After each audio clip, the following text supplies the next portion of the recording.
comment est-ce que vous allez? J'espère, je dis j'espère, je sais que ça fait bizarre de me voir dans cet état. Je viens pas de me réveiller, mais je suis toujours sur le lit. Je voulais faire cette story time depuis longtemps, mais je n'ai pas le temps. Genre, je le dis dans presque toutes mes dernières vidéos, mais franchement, là même je suis en train de faire du babysitting, donc si vous entendez un enfant crier, c'est mon neveu. Mais bon, j'étais juste là avec lui, je me suis dit, si je fais pas ça maintenant, je suis sûre que je n'aurai jamais le temps, surtout qu'on est presque le premier avec les fêtes, tout ça là. Donc je voulais faire ça genre en 2022 avant qu'on arrive dans 2023 quoi. Donc déjà, un petit disclaimer. Ce que je vais vous raconter, c'est vraiment personnel. C'est vrai que j'ai eu des échos de l'expérience de d'autres personnes avec le vaccin et tout. Mais ça, c'est vraiment mon avis à moi, genre ce que j'ai vécu et tout ça là. Donc, je ne suis pas en train de vous dire, ouais, bon, si d'une certaine manière, je suis un peu en train de cracher sur le vaccin, hein, mais c'est vraiment ce que moi j'ai vécu dont je parle par rapport à mon expérience. Voilà. Donc déjà, avant de faire la story time, je vais déjà vous mettre dans le contexte de quelle est mon idée sur le vaccin. Il faut savoir que j'ai toujours été très pessimiste par rapport au vaccin du Covid parce que même si je ne suis pas dans le domaine médical, si je sais très bien une chose, c'est que un truc comme ça ne se pond pas en deux temps, trois mouvements. Ça prend du temps, il faut faire des essais cliniques, euh, il faut voir comment ça réagit et surtout il faut voir dans le long terme en fait quels sont les effets secondaires et tout. Bah, je comprends que c'était... on avait besoin, on avait besoin de trouver une solution, on avait besoin de trouver quelque chose pour apaiser la population et tout, mais je trouve que c'est comment dire, c'est un pari un peu trop risqué parce que actuellement, ok, vous allez me dire que on a fait quelques essais cliniques, pardon, mais au final, on ne sait pas dans 10 ans quels seront les effets secondaires, tout ça là, parce que tout ce qu'on injecte dans le corps, mine de rien, ça peut réagir sur le long terme. Donc, moi, c'était surtout ça. Ce que ça donne sur le court terme, ok, on va dire à peu près, on sait. Mais après, je ne sais pas si dans 10 ans, on aura des soucis ou pas, etc. Donc, j'ai, je, je n'avais aucune confiance, on va dire, en ce vaccin. Je ne voulais pas mettre quelque chose dans mon corps comme ça. Surtout que, mine de rien, souvent ce genre de maladie, au bout d'un moment, on acquiert une certaine immunité naturellement. Donc voilà, j'étais vraiment pas optimiste. Et en plus, la manière dont on forçait le vaccin, genre, moi, si tu n'as pas le vaccin, tu fais pas ci, tu fais pas ça, tu... J'ai trouvé que c'était un peu trop tiré par les cheveux, c'était un peu trop forcé. Et moi, je n'aime pas ces choses où, limite, on t'impose de faire un truc qui est censé être bien pour toi. Bah, si c'est bien pour moi, c'est à moi de choisir, tu vois, c'est mon corps. Au final, c'est à moi de choisir ce que je veux ou pas dans mon corps. Mais si ça commence à être une obligation, pour moi, il y a anguille sous roche. Donc déjà, de base, c'est l'idée que j'avais, ce qui fait que quand le vaccin était arrivé et mon père m'avait demandé si je voulais me faire vacciner, j'ai dit non. Bah, parce que je ne voulais pas, tu vois ce que je veux dire. Et je n'avais aucune contrainte. Le problème, c'est que j'ai commencé à faire des va-et-vient entre Lomé et Accra, vu que je ne suis pas ici pour mes papiers. Et au début, en janvier, bah, mon passeport était expiré.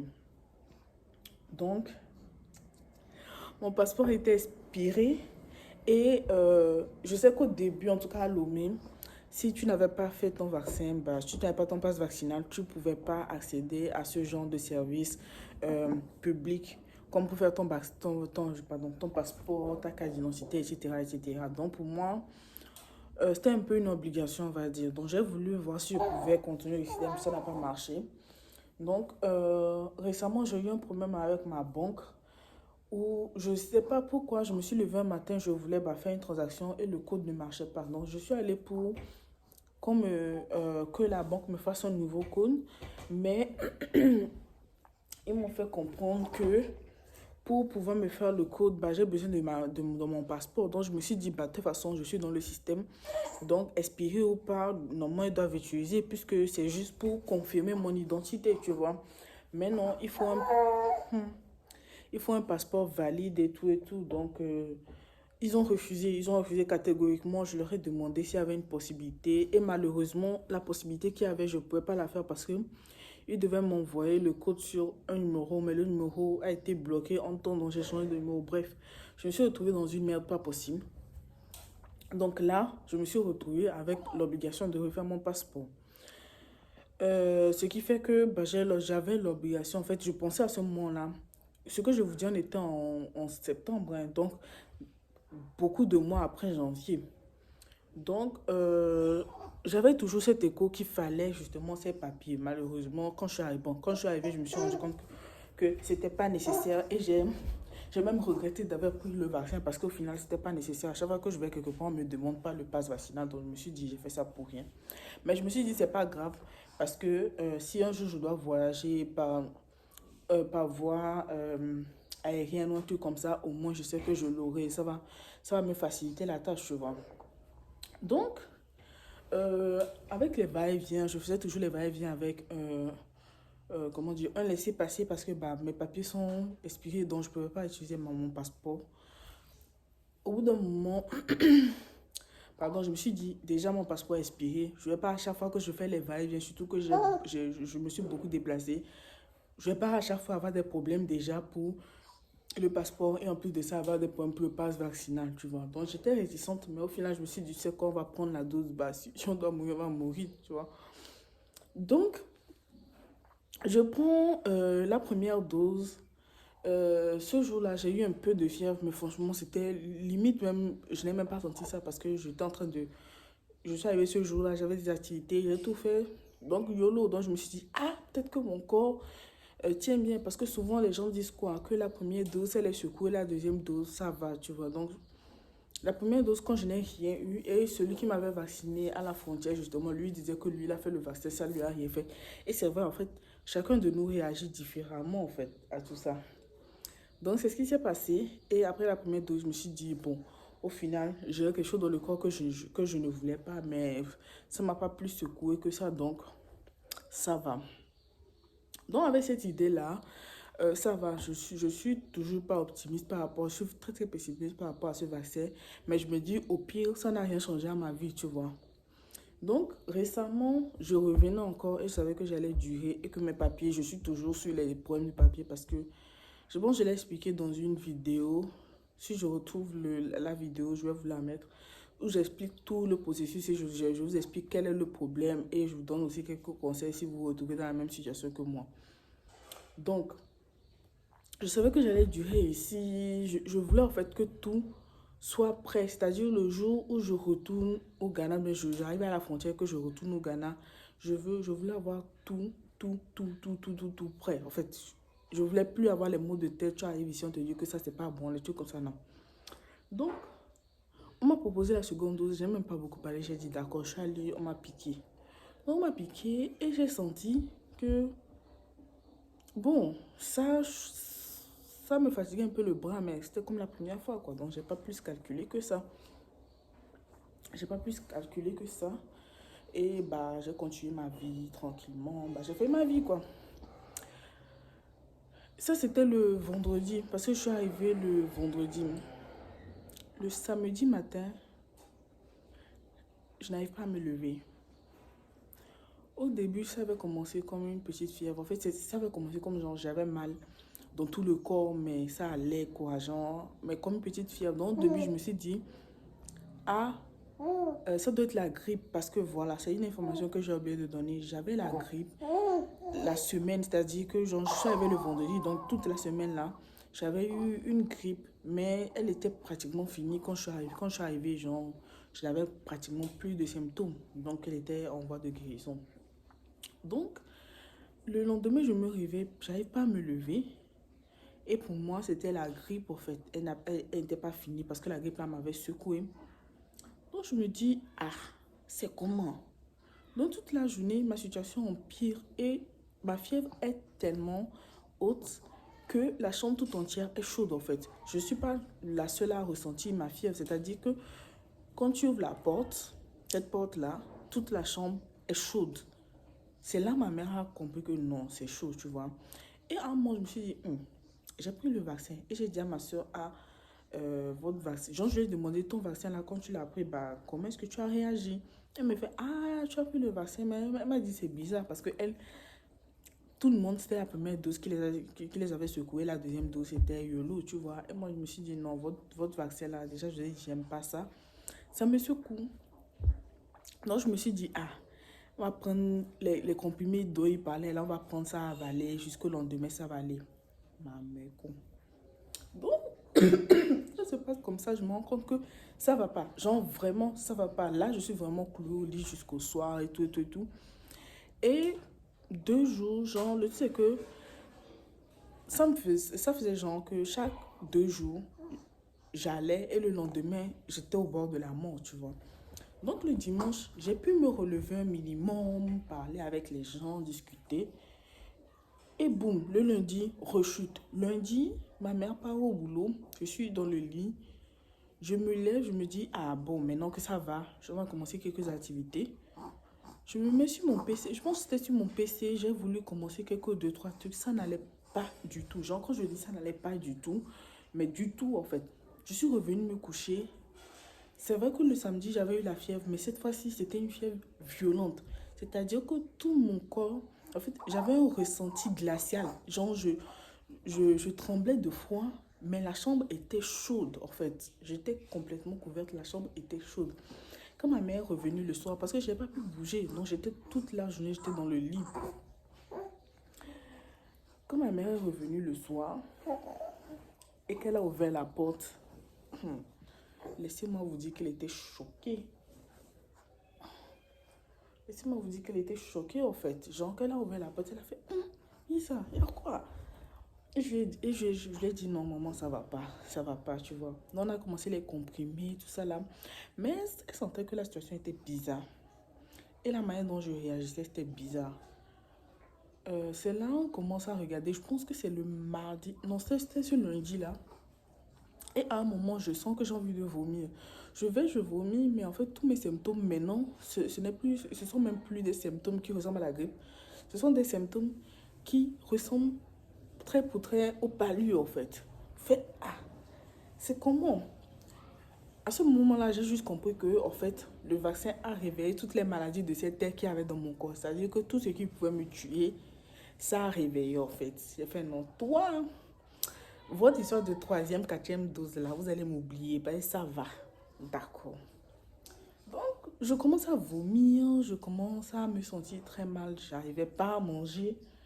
Euh, Dès que je mangeais 1, 2 cuillères, j'étais remplie, ou soit j'avais envie de rentrer. C'était impossible. Et on a commencé à me donner plein de médicaments pour la tête. Parce que ça aussi, j'avais tellement mal à la tête.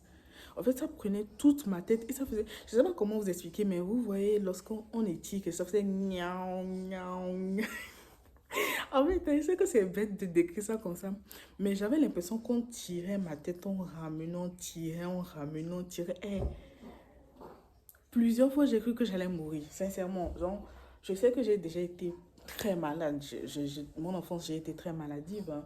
Mais là, très souvent, genre, je pense 2 ou 3 fois, je me sentais partir en fait. Très sincèrement, je me sentais partir.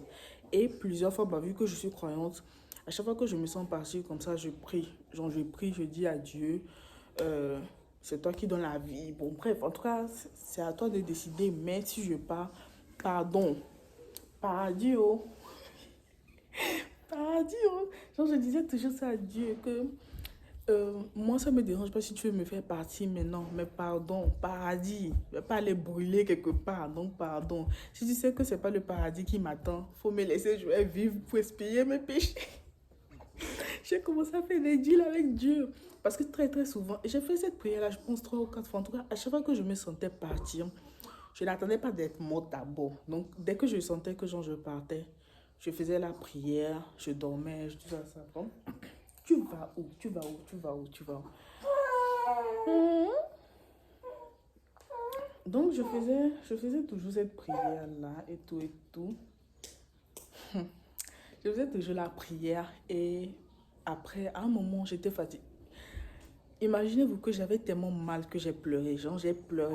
En fait, j'étais épuisée. Ça a duré comme ça toute la semaine. Donc, imaginez-vous, je suis arrivée le vendredi soir.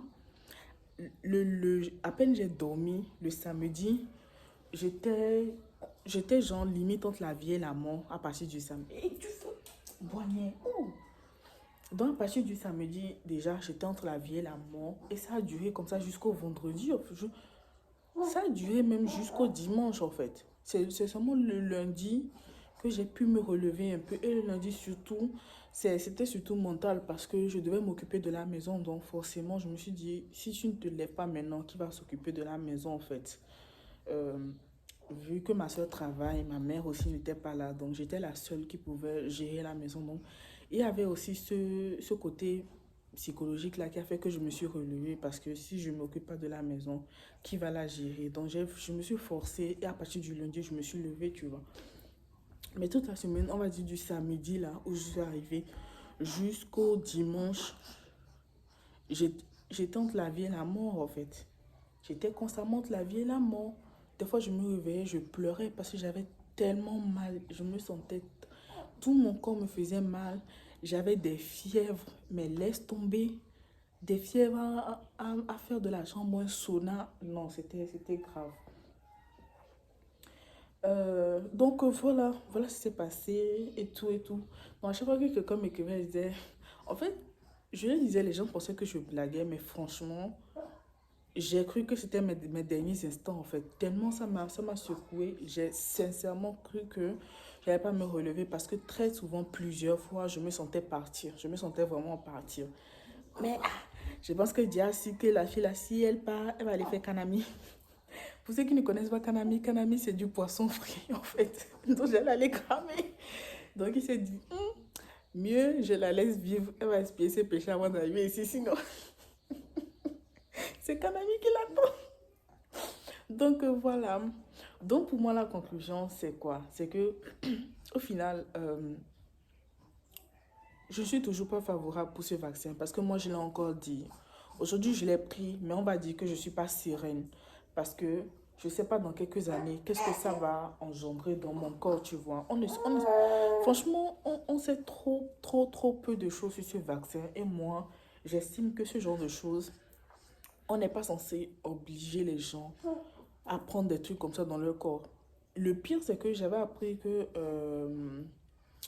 en Europe, on vous faisait signer un document qui disait que bah, si quelque chose vous arrivait, c'est pas de leur faute, mais c'est pas normal. Si vous savez que genre, ce truc est tellement dangereux ou est tellement... si, je sais pas comment dire, les effets secondaires sont tellement si peu, mon coton, si peu connus que vous êtes obligé de faire signer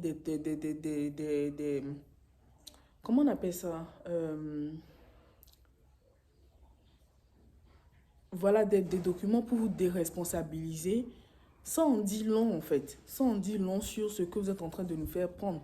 Donc, je ne veux pas sonner complotiste, mais au bout d'un moment, si vous-même vous êtes obligé de faire, d'avoir ce genre de méthode, c'est que vous savez très bien que c'est pas ça en fait. Et moi, j'estime que normalement, ce genre de truc où la santé des gens est en jeu, ce n'est pas censé être une obligation, en fait. Laissez les gens choisir. S'ils ont envie de crever, ils vont crever. S'ils ont envie de vivre, ils vont vivre. S'ils ont envie d'être protégés, ils vont être protégés. Mais c'est un choix qui, pour moi, est censé être personnel, individuel et non passer par des méthodes où, limite, vous ne dites pas que c'est forcé, mais vous faites en sorte que le système force les gens. Pour moi, c'est aberrant. C'est la dernière fois que je prends ce vaccin. Je ne vais plus jamais le reprendre, mais voilà. En tout cas, ce vaccin a failli me tuer. Moi, je vais le dire. Parce que c'est vrai que j'avais déjà la grippe, mais en fait, ce vaccin, je pense que ce vaccin réveille tout ce qui est maladie chez toi. Donc, si par malheur pour toi, tu as un cocktail déjà de, de maladies à l'intérieur de toi, ou, non, non, tu vas crever. Mais tu vas crever. Tu vois ce que je veux dire? Tu vas crever. Parce que j'ai déjà eu le palu à haute dose. Genre à être hospitalisé. J'ai déjà eu la grippe, à être cloué au lit. Mais là, c'était un cocktail mortel en fait. C'était un cocktail mortel. Parce que pendant que je prenais les médicaments de la grippe, il fallait que je prenne les médicaments du palu. Et Dieu seul sait quel mélange ça fait dans mon corps, tu vois. Sans oublier l'effet du Covid, parce que bah, un vaccin, c'est quoi? C'est la maladie atténuée qu'on administre dans ton corps pour que ton corps puisse développer des anticorps. Donc, qu'est-ce que ça aussi, c'est en train de faire dans mon corps? Franchement, plus jamais, plus jamais. Je n'ai jamais été pour ce vaccin, je ne le serai pas et je n'ai pas peur de le dire. Donc voilà, ça c'est ma petite story time. En vrai, j'ai plein de story time à vous raconter, mais le truc c'est que j'aimerais garder un côté très très privé de ma vie. En fait, je n'aimerais pas tout étaler sur les réseaux sociaux. C'est pour ça que même si j'ai des choses à raconter, il y a certaines choses qui rentrent beaucoup dans le privé dont je me poignet. Donc je me demande, est-ce que le fait de raconter ces choses, est-ce que ça va pas trop bouffer sur ma vie privée? Donc je vais réfléchir à ça et bah, de toute façon en 2023 on saura, hein. En tout cas, on se retrouve très très très bientôt pour une prochaine vidéo parce que je vais vous sortir une vidéo soit le 1er, soit le 2 janvier. Donc je pense, normalement ça c'est la dernière vidéo pour 2022, hein. J'ai tenu vraiment à vous sortir au moins une vidéo pour la fin de 2022. Mais, ah non, non, non, non, si, si, je prévois vous faire une vidéo bilan 2022 en général, vous faire une autre vidéo pour le 1er ou le 2 et ensuite vous faire une vidéo, on va dire, présentation 2023. Donc, on se retrouve très bientôt. J'espère que cette vidéo vous a plu, qu'elle vous a appris quelque chose. Et ben, hasta la michou. Ah, bon, mon coton.